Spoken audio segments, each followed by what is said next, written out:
An analysis of New York City's air quality by JRupp. For this analysis, I used the air quality file downloaded off the U.S. government website. The file basically lists the air quality of different sections of New York City based on different parameters, collected over a number of years. Air quality is important for poor air quality can lead to poor health, worsen pre-existing health conditions such as asthma or COPD, or it could potentially lead to death if it causes an asthma attack. Therefore, the goal of this analysis is to analyze the air quality of New York City and predict if the air quality is improving or worsening. And here are some important terms. For instance, the fine particulate matter is measured in mcg per cubic meter, and then the nitrogen dioxide, sulfur dioxide, and ozone is measured in parts per billion. And then as for hospital visits and hospitalizations and deaths, it's actually measured in deaths per 100,000 adults. And to begin, I first imported the data. And when I was first beginning this analysis, I was unsure which libraries I would use. So I just imported a various amount just so I had it in case if I needed to use it in the future. And then I also imported the air quality data file and showed the head. And there is, I decided to make some changes to the column heads. For instance, I replaced the spaces with underscore lines to make it easier for coding in the future. And then I also determined that there were some columns I didn't need for this analysis, such as the measure info. While it is important because it gives more information about the data file, I didn't need it for this analysis. So I deleted that column, the measure column, the integrator ID, the unique ID, the GeoJoin ID, the geotype name, the time period, and the message. And so I dropped those columns and I was left for this. And then I decided to switch the start date to a date time type.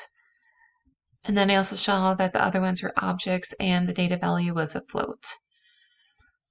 And so since I wanted to determine if the air quality is improving or worsening, I decided to switch around the data file and actually have the start date be the index and then the different names and the different variables be the columns. And then I also described the columns because I saw that up here there was just a bunch of missing data values. So I did that and I found that there were some data values that only had 2 data values per column. So I decided to drop the columns that only had 2 data values, which was a fair number. I decided to leave the columns that had 4 data values just because I decided to because it was the hospital visits. However, I really wish that there was more data values to create a better analysis.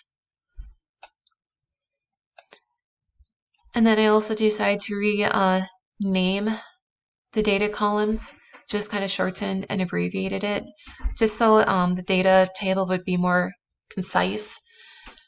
And it would also be easier for coding in the future.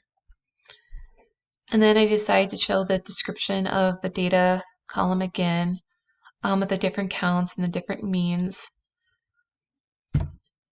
And since there were some missing data values, I decided to fill in those data values with the mean of the columns. I thought as though this would work best just because the columns values themselves were already mean, so it kind of fits.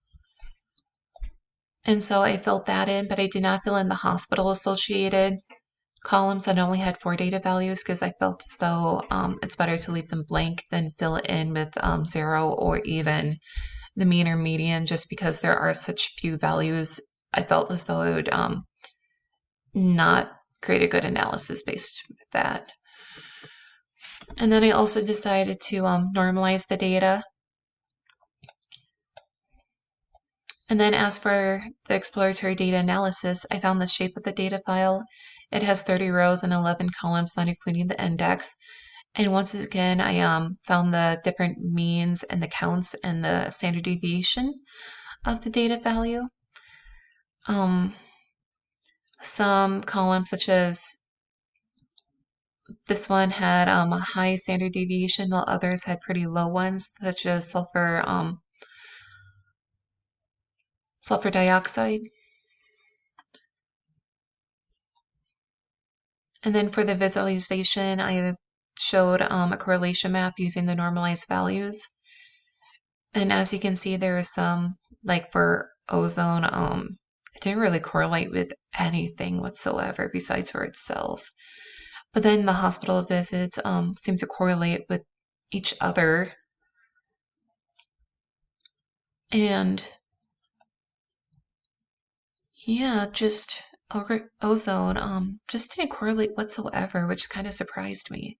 And then sulfur dioxide also didn't correlate, except maybe little correlation with the FPM, but nothing else pretty much. So then I also decided to show the values, and based on previous teachings, I learned that if the correlated values between two variables is greater than 0.7, it is considered highly correlated. And there were some correlations. For instance, FPM seems to correlate with FPM AAED with the 0.76. It also correlated with this one, but I think that one's more of a coincidence than anything, because it would seem odd if FMP actually correlated with ozone-associated asthma hospitalizations, because it's not ozone, it's FPM. But then ozone didn't even correlate with its own hospital associations, which kind of surprised me. And then, yeah, there's just some, it didn't really correlate that much. I was kind of surprised that FMP, nitrogen dioxide, ozone, and sulfur dioxide didn't really correlate with one another, which kind of shocked me. I felt as though since they're both kind of like the air quality measures, they should have associated somewhat, but they did not. And then I also just listed the graphs I made previously for Deliverable 1. For instance, the FMP graph shows how the values kind of tend to decrease over time. And then I also listed the hospitalizations due to FPM, sorry, and it also decreases over time. So that does seem to correlate a little bit. And as for ozone, once again, it just doesn't seem to have a trend upwards or downwards whatsoever. It just kind of varies. And then for the hospitalizations, it does seem to increase, but the last value tends to drop. So I don't know about ozone. But as for predictive approaches, I decided that I would probably look for the ridge regression, the neural network, and the k-nearest neighbor, just because I feel as though it would work well with the data. The ridge regression kind of works with like linear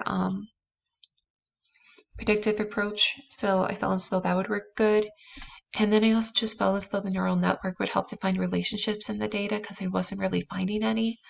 And the k-nearest neighbor would also help find those relationships, and is also simple to use. So that is my deliverable too.